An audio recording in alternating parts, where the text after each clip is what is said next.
Afternoon. I am Leslie Blakey, the Faculty Senate President of Laney College, and I want to welcome you all to this session. At the fall,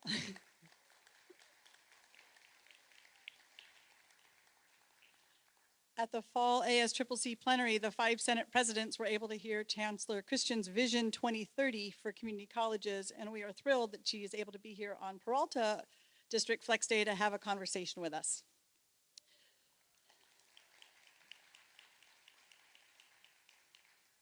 Chancellor Christian started her career as a math professor at Bakersfield College and then became a division chair and the dean of math and science at Bakersfield. She then moved to Lane College, Oregon to be a vice president before returning as president to Bakersfield College. While she was president, Bakersfield College was recognized for several innovative programs for improving student success, as well as working on the oversight committee for the Student Success Funding Formula, or SCIF. In July 2021, she became the ASCCC State Chancellor. You will hear more about Vision 2030 and the equity and success, access, and support for students.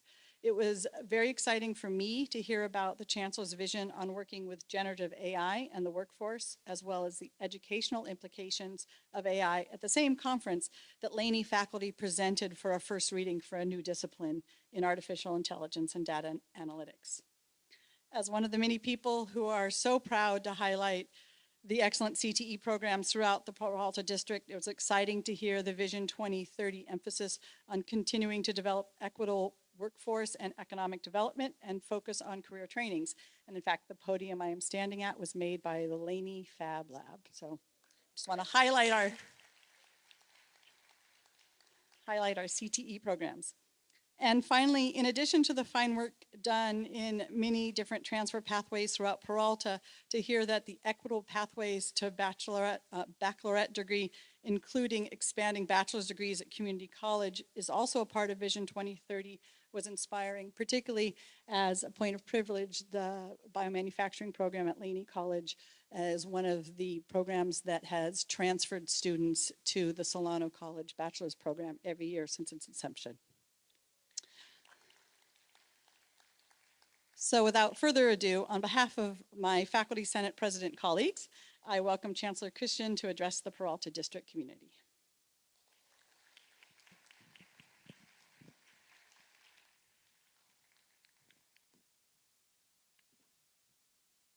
Good afternoon, Peralta.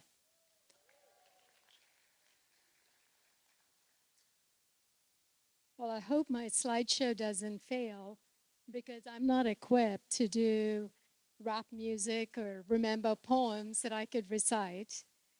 But I know I have a great partner in Alejandro out there. So are we ready to roll? Super pleased to be here. When I was at the statewide Senate meeting, and Matthew and the rest of the Senate presidents approached me, I felt this energy from the faculty about the possibilities of what is to come at Peralta. And they were mostly excited about the new chancellor, Tamil Gilkerson.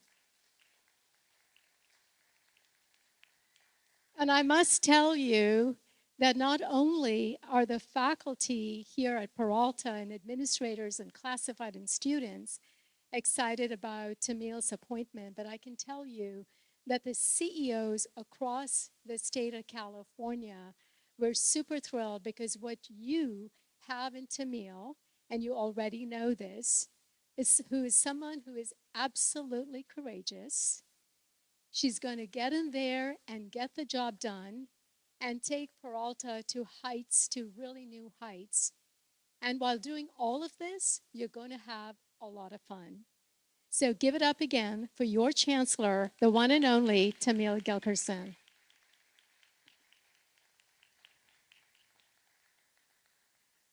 So Matt had asked me to talk about Vision 2030. And in many ways, I think all of you can give my speech for me because I've been at the CIOs, Cooney's over there. I've been at the CSSOs. We've been kind of on a mission, mobilizing all of our employees and our students so that we are really unified going into this legislative session. So I'll be brief. I have a slide deck, and mostly we're going to focus on having a conversation here at Peralta. So I want to start with one of the taglines of Vision 2030. It talks about California community colleges taking care of our students. We knew that. We've been doing it for a long time. And to that tagline of taking care of our students, Vision 2030 has added that we also take care of our communities and we take care of our planet, signaling the state of California and the nation that we have arrived in a very clear way to play a part in the climate work. And the space of the climate work hasn't fully been defined yet. And in some ways, it's a blank slate for us to start developing the picture that we want to represent the work California community colleges do in this space. We have some ideas in Vision 2030, but a lot of it hasn't been penciled in. So moving to the first slide, I'm going to touch upon a few key ideas. I'm kind of getting the rhythm in Sacramento. I was a president and a local chancellor, and so now what I understand that in January, everyone in Sacramento only talks about one thing, and that's the governor's budget. So I thought if you had that front and center in your mind, the message I wanted to give you is I'm pretty happy with where we are, and at the same time, ask you all to be actively engaged because the budget season starts with the January budget, it doesn't end. So we've got a lot of work to do to make sure that commitments that were made in 2022-23 are still there by the time we go into the governor's May revise. So in terms of some snippets here, community colleges are pretty much staying whole because the governor used the rainy day Prop 98 funding to keep us stable, even though the revenue stream into California, there are numbers like we have a deficit of 38 billion, and the LAO's office says it is 68 billion. So as they're arguing what that number is, we know it's not a good number regardless, but at this point we are kept whole. And there's also a commitment to fully funding our apportionment model, the student-centered funding formula. So moving to the next slide, what the Chancellor's office, if some of you are wondering, what the heck does the State Chancellor's office do? One of the things we do, there's a compliance component to our work. We have a fiscal services department that oversees apportionment. So you have Rena Finch, Vice Chancellor of Finance, who's constantly monitoring the student-centered funding formula. So I said, okay, I'm going to Peralta. So I have these numbers constantly. I'm being briefed on these numbers about all of our districts to see when we go into the year 24-25 and the whole harmless goes away, how are we going to fare? And I'm here to tell you that the state of Peralta Community College District is strong. And let me tell you why, because when I looked at the numbers, and let's go back to the slide because I haven't memorized it, maybe I have the first number. When I looked at the enrollment growth from 2021 to 2022, there's a 0.83% enrollment growth. Alejandro, I need the slide. And then I said, okay, no, going back to the previous slide. So I said, okay, well, that's the total enrollment. What about the parts of the SEFF where Peralta gets additional funding, right? You get additional funding for dual enrollment, special admits, and for our incarcerated Californians. And so going back to the previous slide, you'll see the numbers there are all got a plus sign. So even if you don't see the numbers, just notice a whole lot of plus signs here, right? Your incarcerated have actually doubled. And I noticed that some of the colleges have received funding for the Rising Scholars Network. And you are serving both formerly incarcerated and those who are even in the prisons right now. And that number is going to go up. I mean, forget about numbers. This is social justice work that you are doing for these individuals when they come out to have the skill set. Dual enrollment plus 9.1%. The Pell and the Promise Grants are part of the SEFF, but it's really an equity indicator because the disaggregated data for Pell and Promise Grants, what does it show us? These populations are highly racialized, right? So investing and making sure we're drawing down on the federal dollars for our students and not leave any dollar behind is critical. How is Peralta doing? Plus 21.4% and plus 26.7, and I'm ready to go to the next slide. So in this particular slide, I was like taken aback with your dual enrollment because it's just been a positive trajectory. And then if you look during COVID, where many districts actually went down, you were relatively, you held steady, and now you're again, there's an uptick with dual enrollment. So moving to the next slide, I thought I would get that out of the way because if you've got budgets on your mind, being strong when you talk about during a budget crisis organizationally or in the state, the message typically administrators put out there is make sure you get back to the basics so you're financially strong, because when you're financially strong and stable, your employees are doing well. Now you can innovate, right? And Peralta is ready to take off. So Vision 2030, 3 goals, pretty simple, not complicated, right? We are an open access institutions. Community colleges are uniquely an American invention, and access is something that we do well. But Vision 2030 asks the questions, are we really doing well with access? Are we doing well with access if we are leading with equity? And so what we did in Vision 2030, we said we have really a largest higher ed system in the nation, approximately 2 million students, 1.9 million. So, okay, we are open access, but what about those who have not yet found us, right? We've got a whole lot of work to do in equitable completion for those who have found us. But if we don't look beyond the walls of our colleges into our communities, then we're not doing equity right, and we're not really opening our doors. Opening our doors and staying inside when there is a huge part of the population, like the 6.8 million that California Competes put out a report. And they said there's 6.8 million Californians who are low income, and they are not going to be able to get out of they're not going to have that economic mobility if we don't take college to them. They haven't found their way to us. They have a high school diploma, but they don't have any college credential, no certificate, and no degree. So that is actually, I call a bleeding edge of Vision 2030 in really casting a net that has not been before. How do we even do this work? How do we go out there and find these Californians and bring them in? So moving back to the slide deck, we've got equity and access. I wanted to give some language to what the framing and the thinking was behind equity and access. Support and success, and I'll get to that. But this diagram that Paul Feast, our Vice Chancellor of Communications, put together, at the center, really the key phrase, taking college to our future learner. And I will call out 3 populations. One is dual enrollment. And why did we call out dual enrollment? Legislation was passed 8 years ago. Holden passed AB 288, right? 8 years ago. Now think about it. I would imagine that after 8 years, we should have a majority of our high school students taking college classes. But the reality is, in the senior year, only 14% of high school students are engaged in college classes. And if you go down to the 9th grade, only 6%. And then let's look at who is involved with dual enrollment. It's the same type of student who was involved in AP courses. So again, those enrolled and those who are not enrolled, it's highly racialized.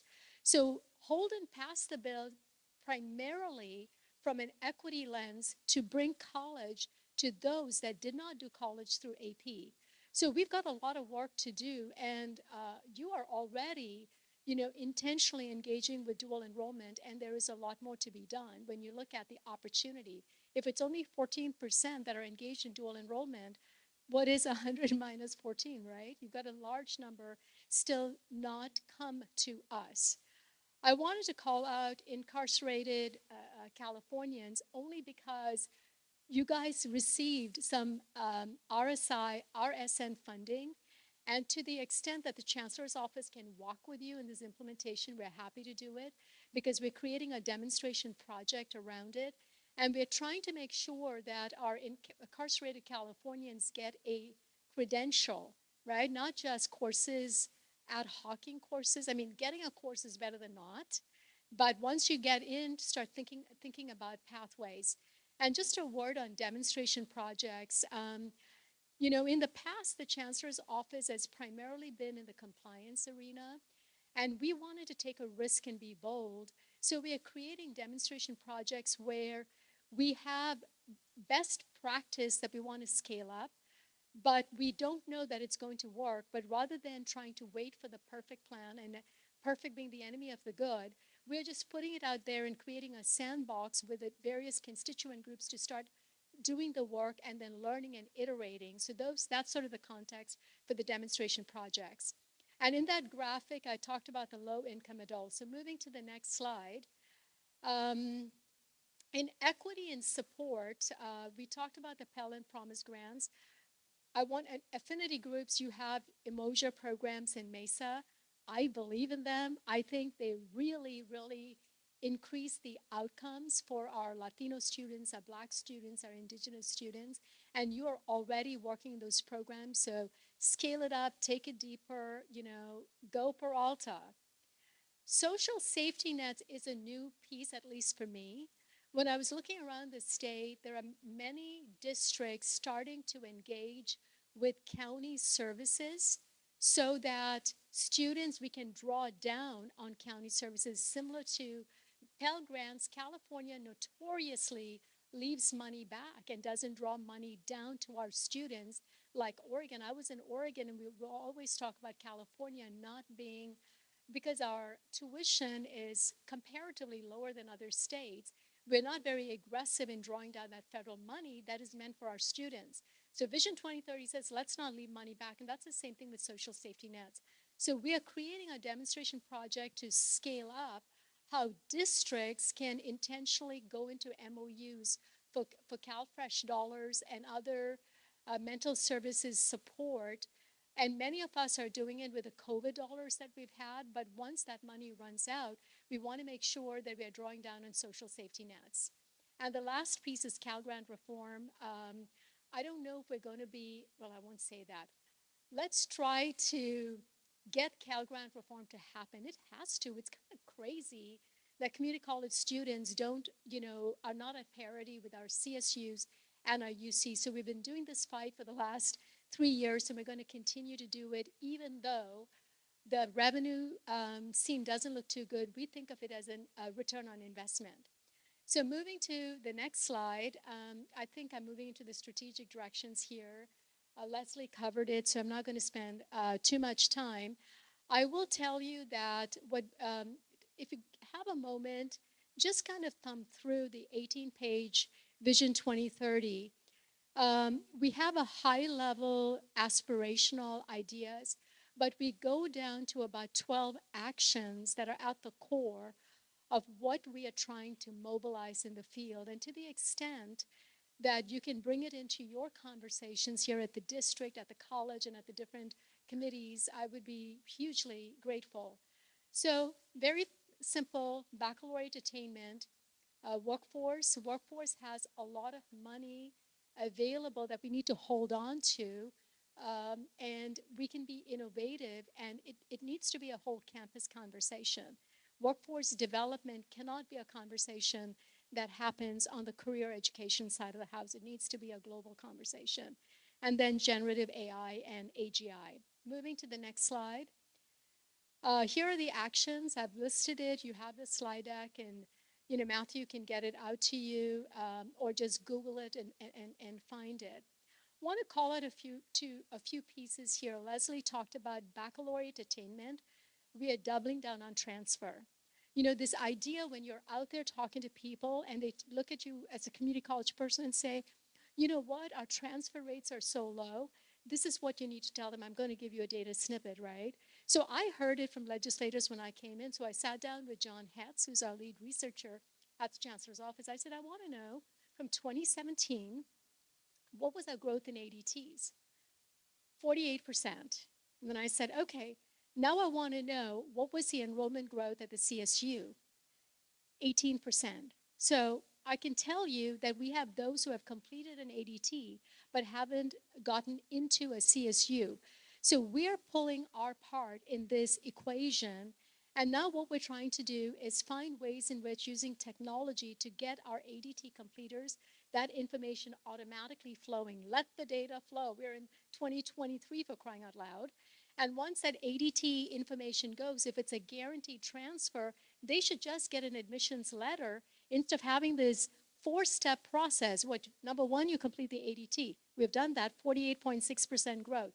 After that, what do? You put in an application. Now, if a student doesn't put in an application, every time we put up an administrative barrier, an administrative bureaucracy, the students who don't make it through are our students who have been historically disenfranchised from the academy. So you have an application. After the application happens, then the admission letter happens.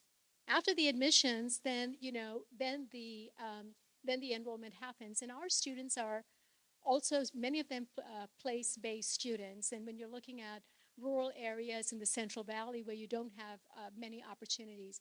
So we've introduced the Community College Baccalaureate, and I love that you talked about the transfer to another community college. So when we talk about transfer, we transfer to CSU, UC, Independence, and we transfer to another community college, right? So we need to reorganize that word transfer and talk about the Community College Baccalaureate as well.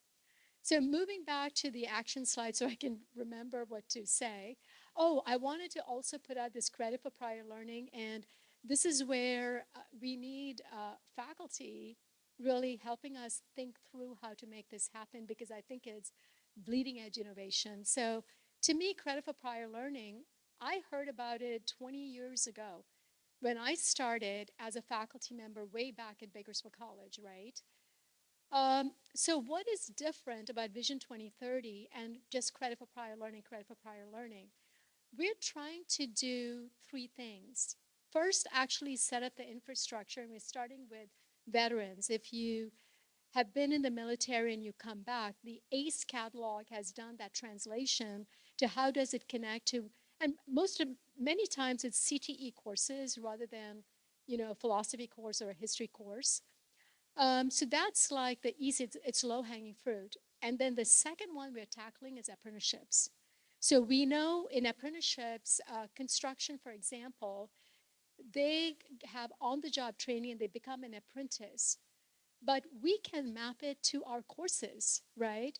And as they're completing their apprenticeship, they can get a credential. That is the value of being in higher ed, is that credential. So we're tackling apprenticeship as a way, and then the question is, how do we go beyond those very concrete examples? We could do like a 2-hour discussion here, so I need to move on. But I will say, once you get the infrastructure set up, then how does a student access it so it's not on the margins, right? Oh, we have 10 students here getting CPL. How do we make it larger and make it mainstream? And finally, once we make it mainstream, how does a college get funded for it? Right now, colleges don't get funded for CPL. And so I was just talking to Laney's CBO, Nathaniel. So Nathaniel is going to say, he's going to be telling the presidents and the chancellor, well, if we're not getting money for CPL, as a CBO, I will need to say, we need to think through it. So we are planning on, once we start getting students getting CPL, we would take that as a policy issue to get colleges funded. So moving on to the next slide. I was very pleased in workforce and economic development. There are 4 sectors that the governor has called out: healthcare, climate, STEM and technology, and education.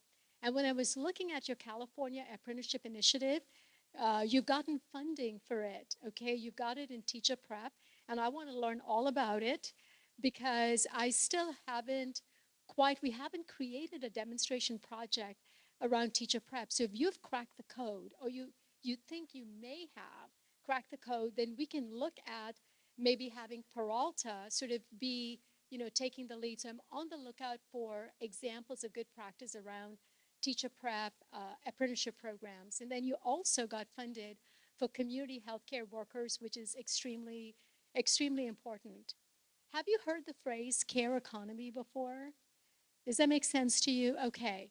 So I will just take a few minutes because again, it's something I'm wanting to bring my energy behind. The care economy is the work, the economics behind individuals who provide care to other human beings. So, for example, those who provide childcare support, right? They're part of the care economy. Wages, not good. Those are not good jobs, right? They get paid on an hourly basis, they don't have benefits. Another care economy are of those who do domestic work, okay? Care economy, not high wages. Healthcare is also the care economy, like nurses, but those are high wages. So, some of the funding in this category that you have received is the idea how do you connect with those low income workers, like those domestic workers, the child care providers, and how do we skill them up so they can get that economic mobility? Now, are colleges doing this good work? Absolutely. But we're doing it here, we're doing it there. We need to bring it into mainstream and we need to scale it up. So, one of my messages to the governor of California is California needs to tell the nation how we are going to move the socioeconomic mobility within the care economy. We are going to crack the code.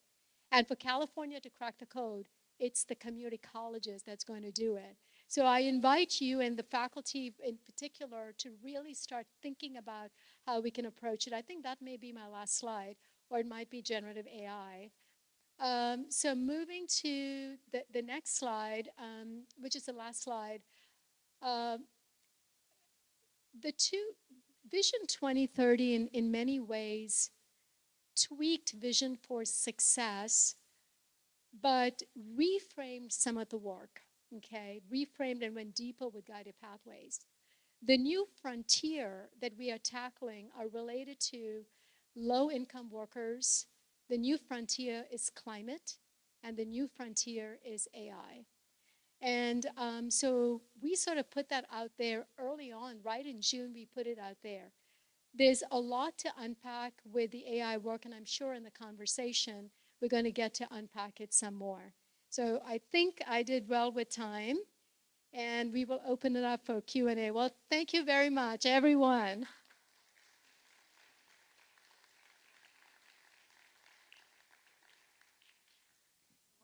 So what we're going to do is each of the Senate presidents have prepared a question. So we're going to start with those questions. And then as time is available, then we will ask for some audience questions as well. I'm Jennifer Fowler. I'm the Senate President at College of Alameda, and I have the first question. It's a good segue because it's on generative AI. So as we learned and as we know, Vision 2030 touches on generative AI and the future of learning, including its opportunities and challenges. Can you share an example of how the California community college system is adapting to the rapidly evolving landscape of generative AI and how you see it impacting our work in the colleges and district in the future? Well, AI is here to stay. It's arrived. It's not coming. It has come. It's going to get more sophisticated. We're going to move from AI to AGI pretty fast. In Vision 2030, we've carved out certain spaces where we're focusing on work. So from a faculty standpoint, there is a whole space of teaching and learning. I mean, your students are using ChatGPT. If you're a math faculty member, there is the Khan Academy and Khan Amigo that provides tutoring for students. If you're an art faculty, you can get AI to even do beautiful artwork. So what does that all mean? What are the skills and abilities that we need to be focused on for our future students, right? And that is a huge area that we have to start coming up with guidelines and policies that we need to engage with. My message has been to our academic senate, the statewide, Cheryl Oschenbach, to our CSEA, our classified colleagues, our administrators is just one ask: get engaged. Because I don't know that we can predict what is going to happen, but we have to be engaged, because when we're engaged, then we can ride the tide and not be drowned by the tide that is here. So that's the big message related to AI. Moving to students and communication with students, uh, we can absolutely use AI to help us with our work, to get information out to students, to provide customized services to them.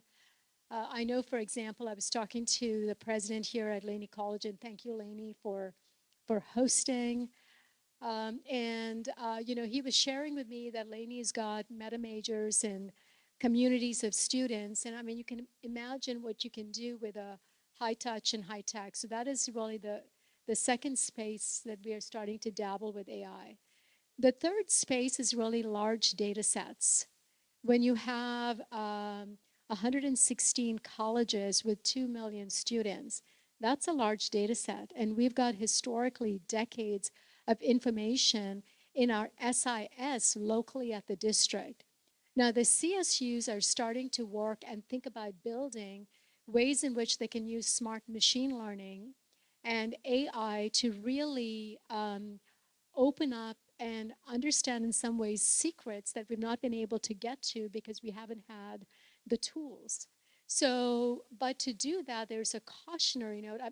So I'm going to do a little bit of a segue here. I'm generally an optimistic person. Those who know me will tell you that. And so, I've been kind of engaged with this AI work, similar to how I've taken on climate and other initiatives. This winter break, I was reading a lot and read a book, and I would recommend you reading this. Nick Bostrom, 2015, called Super Intelligence. And my goodness gracious me. Okay, I mean, it's really like a sci-fi movie. So when I read that, my notes that I had, all the positive things, but then I had all the cautions that we need to make. That list started getting longer on my little notepad. So when it comes to these large data systems, we've got to be very, very, we must, and I'm taking it on as my personal responsibility as your state chancellor, to make sure that our data is organized and clean. There are equity issues. We know that with automation and with garbage in, garbage out. If you provide the data, it can easily amplify and put on steroids biases that are built in. That's just one example. So it is up to us to be able to organize and get the data clean. I was talking to a guy, Scott O'Neill, from the Defense Department, because typically the defense industry is working on technologies that only move into the common market, years later. And he said the single most important thing they're doing in the defense industry is to clean up the data and make sure that the data is good data. So the CSUs are already ahead because they're a single system, and the UCs are already ahead. But we have, 72 different instances of our data, and many districts have, are more resourced. We have our smaller colleges, so there's a whole lot of complexity there. So I'm, wanting to make sure we're in a good place when we start, and it's coming. I mean, our governor has put it out there. California is leading in this development. And I'll conclude by saying that I'm so proud of Laney College. I got the curriculum. I was looking through the curriculum, and I thought you guys did a real smart job in actually looking at some existing curriculum and tweaking it, some of the courses. So you're being kind of smart and cross-referencing it. And then you established a new code with data analytics and artificial intelligence. So I don't think very many districts, maybe 2 or 3, so you guys are pioneers. And when you're pioneers, share. And the Chancellor's office, Mark and I were talking about some of the climate work. So just share, and that's a partnership that we at the Chancellor's office can help kind of scale it up so that, other presidents and chancellors, presidents and chancellors are just grateful if they have information and they don't have to reinvent the wheel, and also through the academic senate. So thank you. That was a long-winded answer. Well, thank you for that. My name is Matt Freeman. I'm the Academic Senate President at Berkeley City College, and on behalf of BCC, thank you for coming to Peralta. I'm also a political science faculty, so I have a politics question for you. At BCC, we work to transform lives. Our students' lives are important to us, and our colleges and our district are transformed by what's happening in Sacramento and what's happening in DC often. And one of the key strategic areas of Vision 2030 is to identify and advance policy reforms at both the state, federal, and even the local levels to unlock potential. We're hoping that you could tell us a little bit about the current efforts underway within your office to lobby the state and federal levels of government, as well as any specifics that our colleges can do to help support this effort. And I love this work, and it's not a strength that I bring to my position. I'm kind of an academic math faculty, so I bring that strength, and so it's folks like you, Matt, that can help us fine-tune our political strategy. Our GR person at the Chancellor's office is David O'Brien. In Vision 2030, we have put the federal agenda also on the table. And we haven't been players in Washington, D.C. in the past. If you look at our colleagues from UCs, they actually have a position that is hired and in DC that is constantly interacting with congressional leaders. And honestly, a lot of politics happens with familiarity and relationships. Actually, relationships moves mostly all agendas. And we have not had that kind of a presence. Our GR team in Sacramento, we're pretty small. But where we are huge and we're a giant? It's our colleges and our districts. Imagine, just sit back and have this visual. Imagine every college with all of our colleagues and our students rising. It's unstoppable, right? So David O'Brien in this session is looking at identifying in the Sacramento scene how we can have local conversations that are happening. So let me give you a specific example. So I don't have a good sense. I looked at your SEFF numbers, but I did not look about your lobbying strategy. But let's say there's an agenda item that's important to you, whether it's workforce development. You have your local legislators, right? And a quick phone call to David O'Brien or my office, and we come together and we visit at the local level, because it's locally where these legislators get elected. You have the power to be able to tell them what issues are important to the community.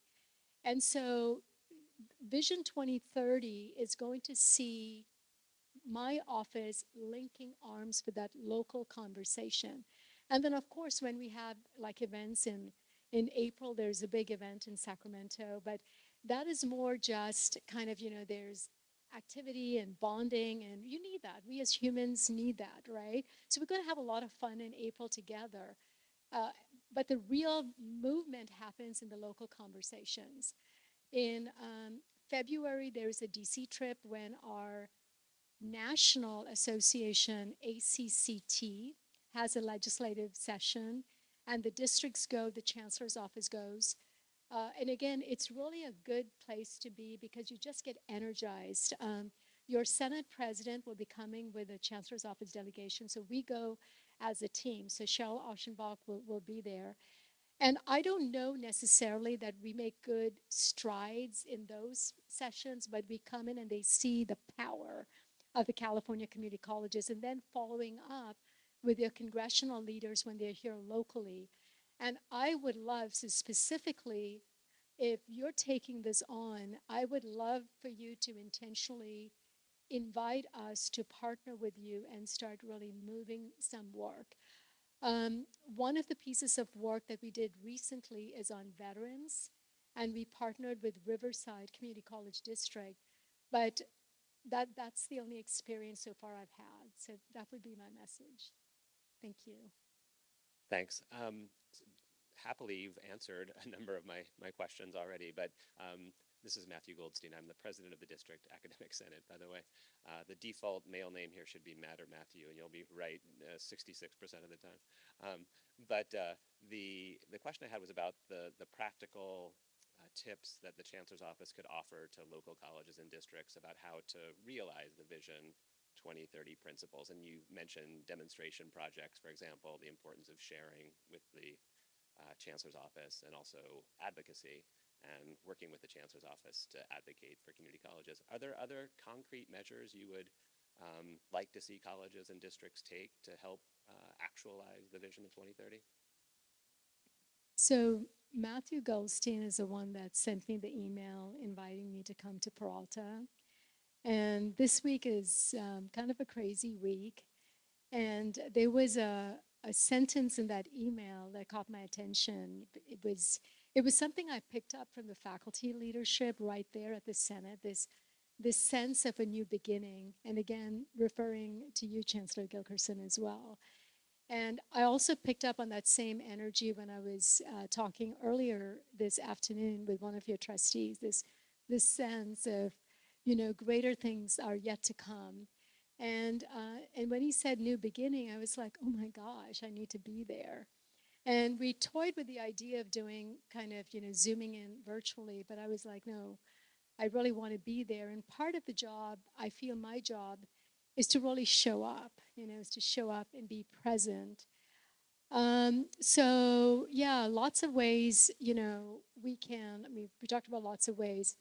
The only thing I would add to it is, I think in terms of the cake, the icing on the cake, and the cherry on top of the icing on the cake, and I might be old-fashioned here, the more we can make sure our cake is solid, then that gives us the ability to do the innovative work, and I refer to that.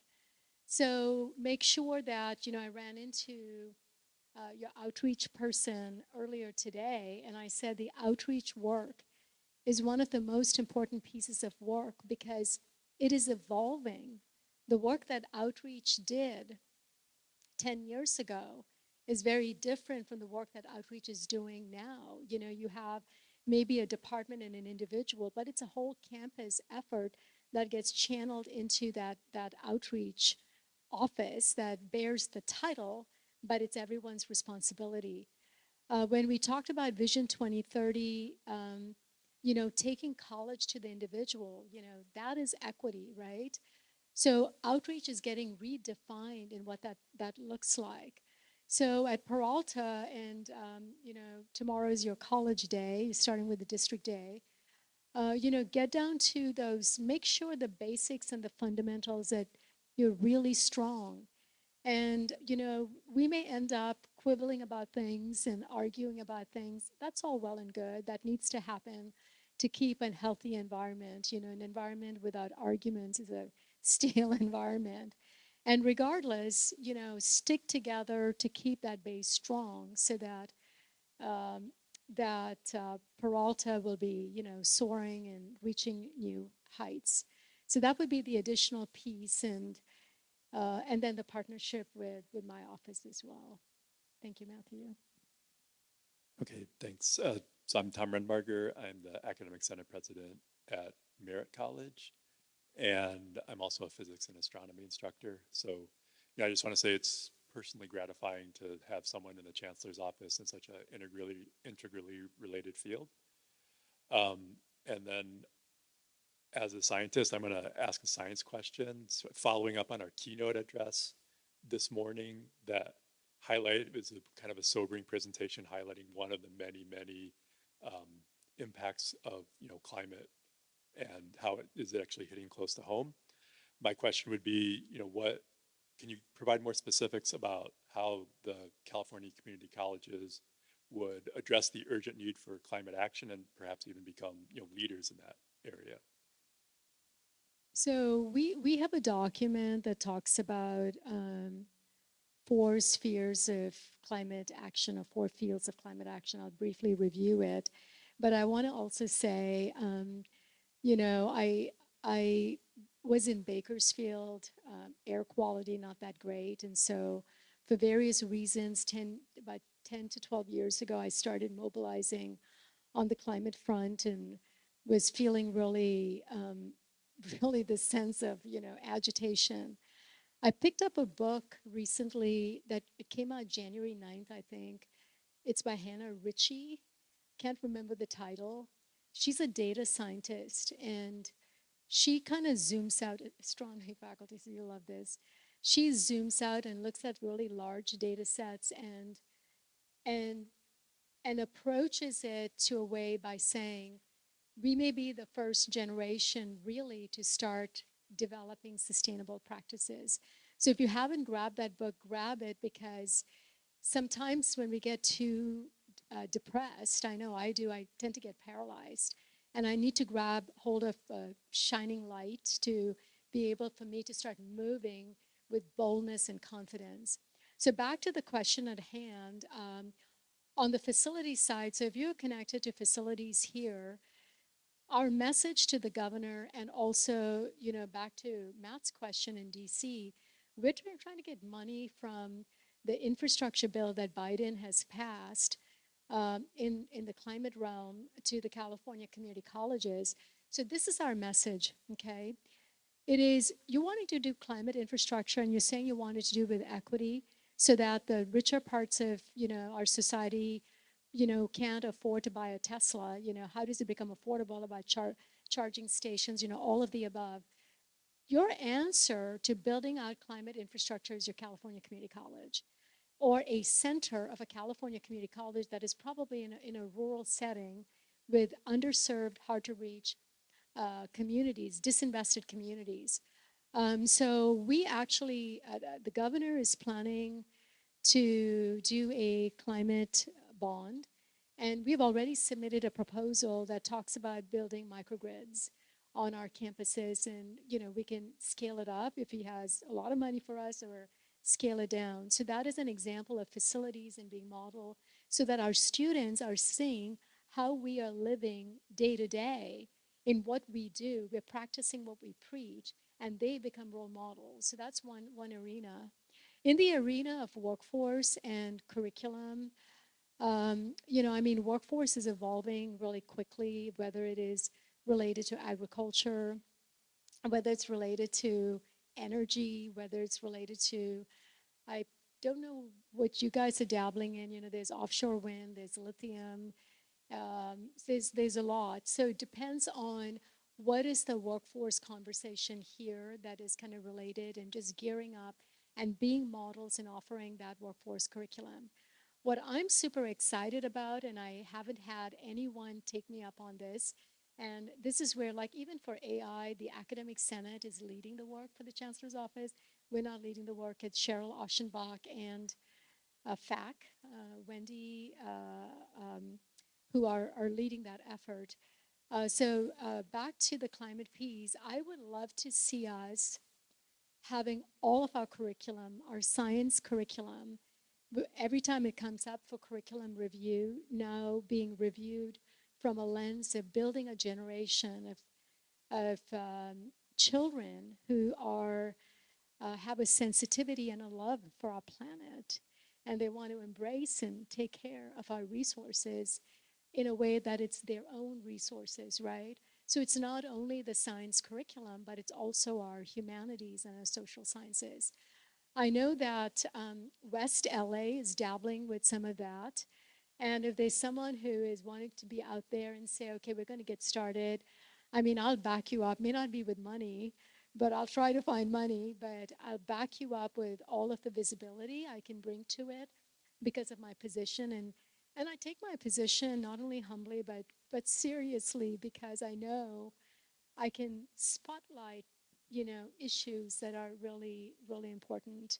So you've got a friend in the Chancellor's office related to climate, but those are the spaces we're carving out and kind of trying to go deep. We're already getting invited. We're invited by Southwest to present, and people are getting to see our work in this space. Thank you for that question. Thank you. I wanted to do a time check. Are we doing okay on time? We're doing great? Okay, thanks. So my question is, Vision 2030 includes expanding dual enrollment. Increasing high school students' access to our colleges is, of course, a worthwhile goal and one that potentially benefits both the students and our colleges. Is there evidence, though, that dual enrollment students go on to enroll at community colleges?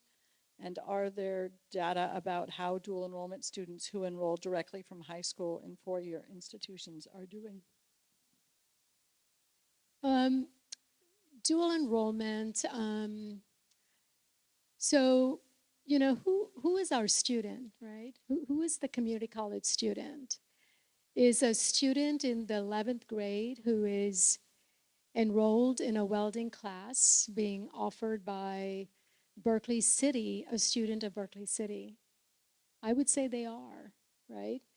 So when we're thinking of our students, and when, you know, in Vision 2030, the concept is looking for those who would benefit and taking college to them. And that idea has been realized initially through taking college to the high school, because the way we did it before was through AP classes. So I would say once we think about the student being defined as those who are in the high school, so it's not a high school student anymore. That student is a citizen, has the identity, and is a citizen of the high school. And also the identity of that student is they're a citizen of the community college.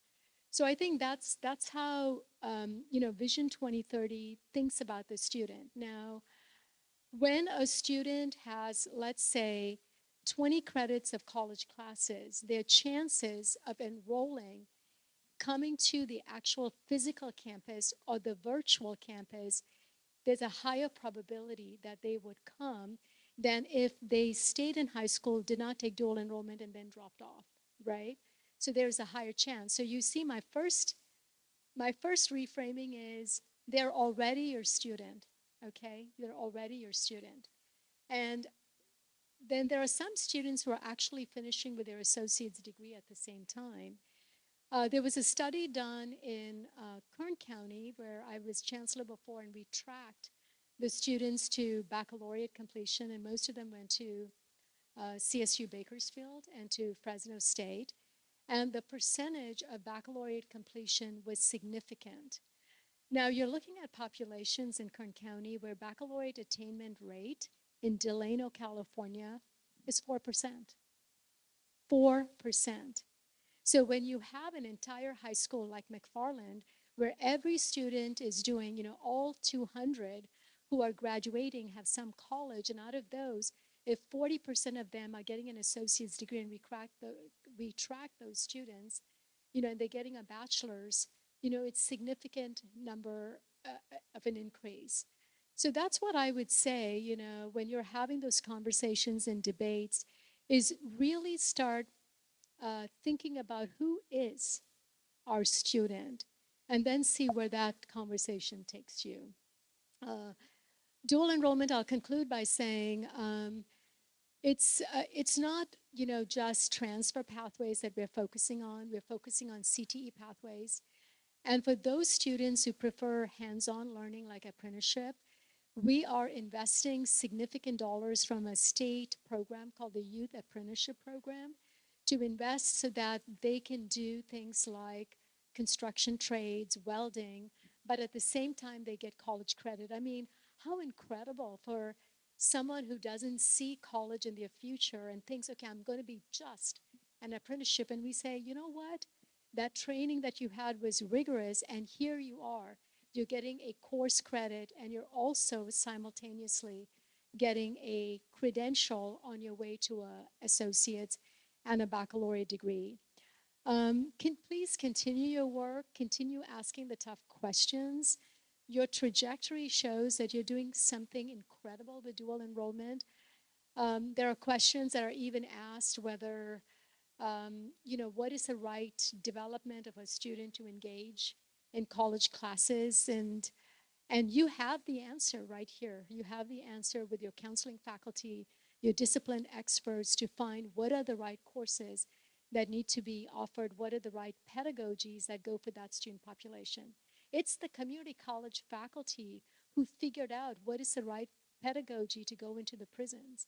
It is the community college faculty that pivoted to take teaching and the pedagogy online when we had COVID. And similarly, we have figured out how to take a same course that we teach to one student. How do you alter it without changing standards, but using the right pedagogical approach to the students who are community college students and also high school students? So go Peralta. Let's go deeper in dual enrollment.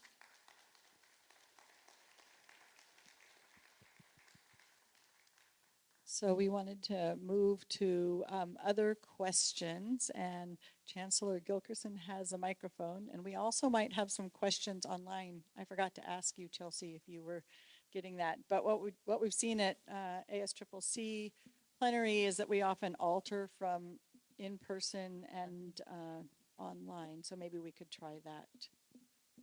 Hello. I'd like to also thank you very much for coming today.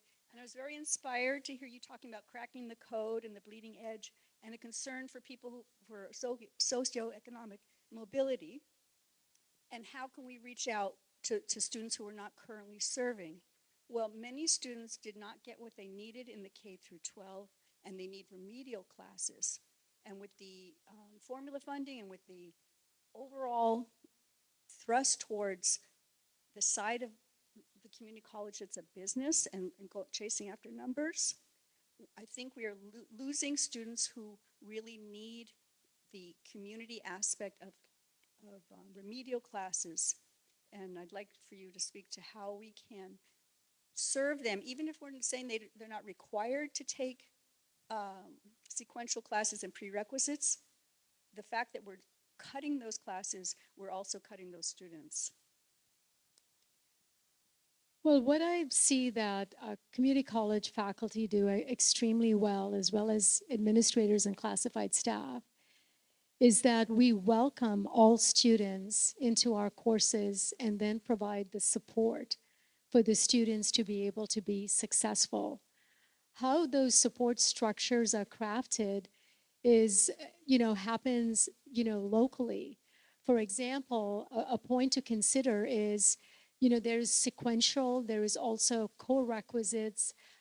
How do we make sure that we really approach supporting the students from a mindset that they're coming with certain levels of knowledge that we can unleash through providing the academic support structures and co-curricular structures for them to be supportive?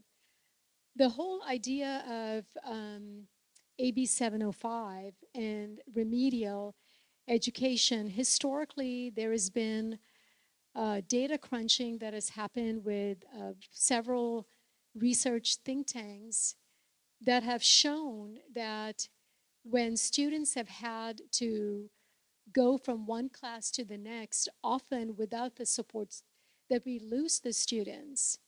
So that was the impetus behind the work with multiple measures and looking at how can we look at students through multiple ways to find out their assets. So it was an asset-based approach, and then bring them into college classes and still continue to provide support. So historically, I'm remembering how that happened. So then we had multiple measures, and then multiple measures led to, the regulatory language around AB 705. Has it been perfect in implementing? It's been difficult. I know I was president at Bakersfield College when we were implementing it, but what I noticed was with our English faculty and with our math faculty that they came up with extraordinary ways of providing the support needed for those students to be successful in the classes. So without knowing the details of maybe the complexities of maybe the population that you're dealing with, I'm sure that if there are specific attributes that need to be addressed, there is a solution of how to reach those students and not lose them, because that would break my heart. It is how do we keep them with us and how do we embrace them and find ways of a pathway for them to get that credential because they're counting on us. Thank you for that question.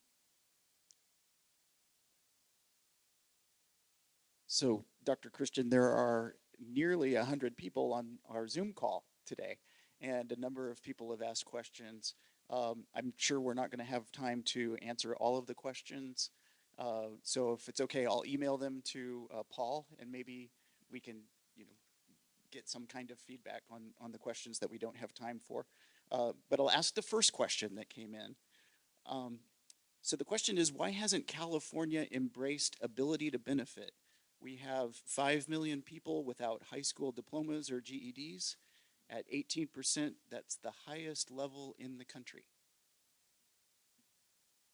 Well, first of all, I think Mark gave me a homework assignment, the list of questions to respond to. All right, I will do it.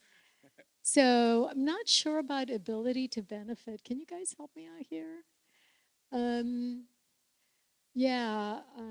I know there are, part of Vision 2030, we had looked at, a variety of data in those who had completed a high school diploma and, did not get any credential, like, post-secondary credential. And that's the group that we're focusing on to bring to the community college.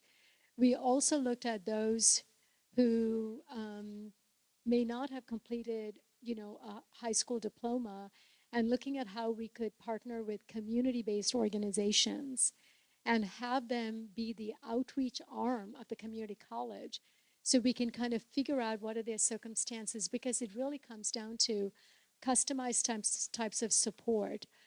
So the question that is being raised, generally speaking, about this population, are we ignoring them? Are we being true to our value as an open access institution by not acknowledging this population? I think that is a legitimate question. It needs to be asked. We need to remind ourselves that it is our moral obligation to continue to strive to find and support these communities, and also recognize that we have limited funding, gang.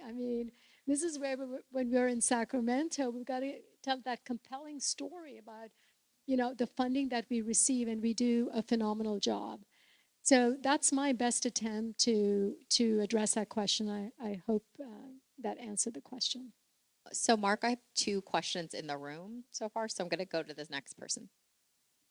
Hi, Courtney Brown, full-time tenured faculty at Merritt College in Engineering and Computer Science, and we've been creating entry-level technology pathways that are prioritized by Mission 2030 and all these efforts.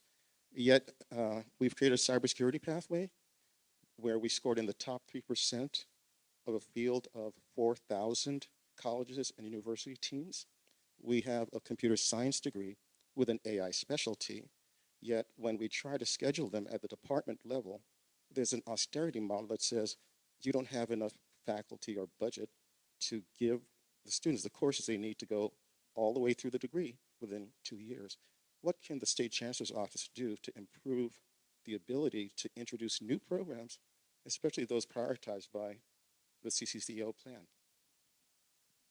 Well, first of all, let me acknowledge that STEM and technology areas are a high priority. And there's a lot of work happening to streamline transfer pathways.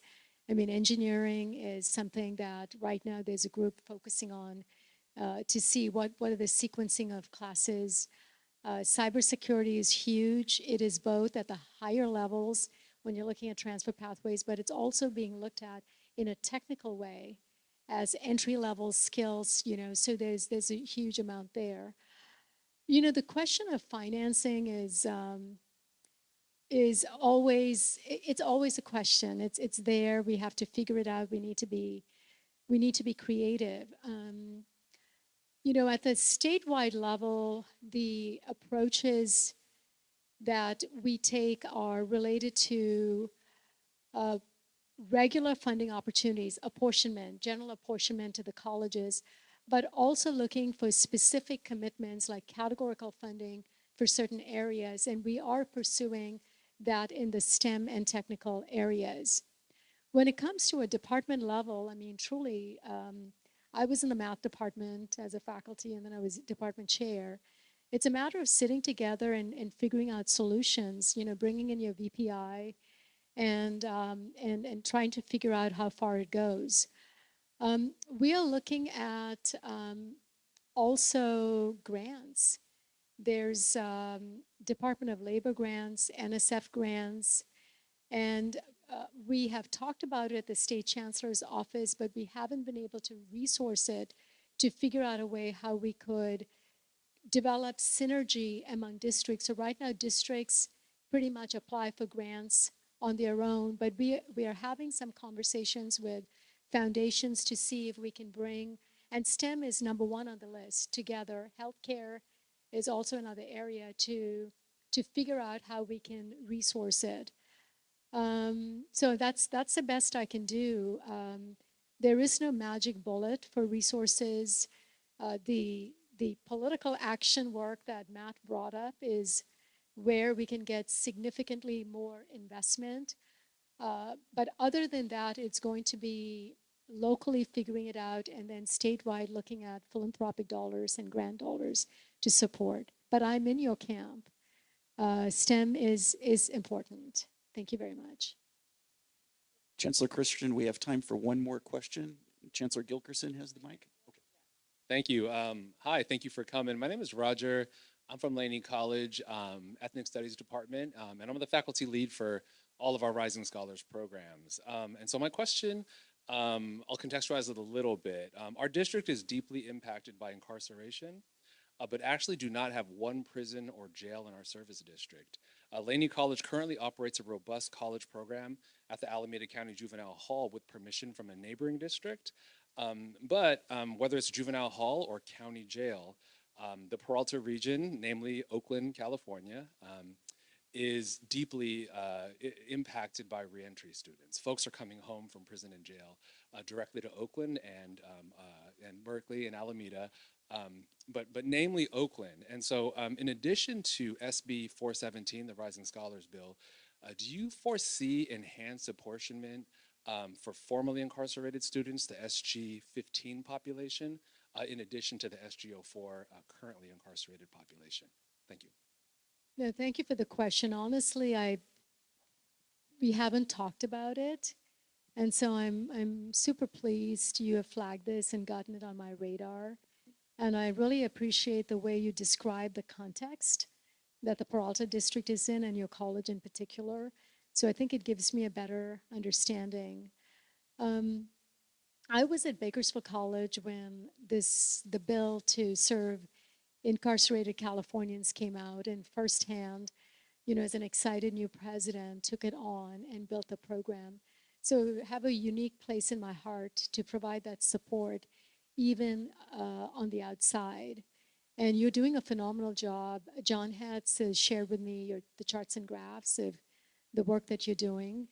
So thank you for that question in terms of the SCFF and the funding. Thank you.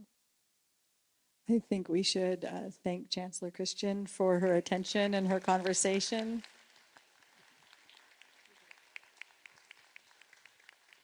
We really appreciated you coming for our Peralta Flex Day, and we're going to hand it back over to our Flex Day folks to send everybody off to the afternoon sessions.